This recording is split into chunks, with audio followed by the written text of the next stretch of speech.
সময় আর অসুস্থতার কারণে কোরবানির ভিডিওটা আপলোড করতে পারিনি। আসসালামু আলাইকুম এভরিওয়ান, কেমন আছেন সবাই? আশা করি সবাই ভালো আছে। কোরবানির সময় যে রুটি বানিয়েছিলাম সেটার ভিডিওটা করেছি, কিন্তু আফসোস অসুস্থতা থাকার কারণে আপলোড করতে পারিনি। তো আজকে ভাবলাম এটা এডিটিং করে আপলোডই করে ফেলি। এটা ছিল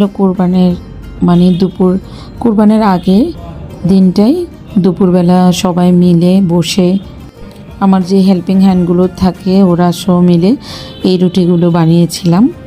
মাংস যখন কাটাকুটি হচ্ছে আমি একটু নিচে গিয়েছিলাম, তখন অল্প করে এই ভিডিওটা করে নিয়েছিলাম।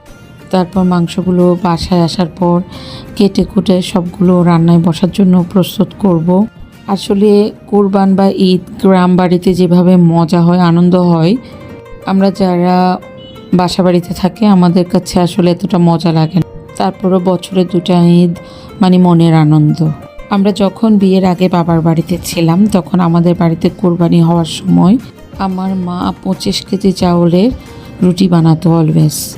গরু জবাই করার পর সবার প্রথমে আমাদের বাসায় খাওয়ানো হতো, আত্মীয় স্বজন সবাইকে দেওয়া হতো। সেটাই ছিল আসলে অনেক আনন্দের। বাসা বাড়িতে আসলে এই আনন্দটা পাওয়া যায় না। আরবারও অনেক গল্প করব। আজ এই পর্যন্ত। আল্লাহ হাফেজ।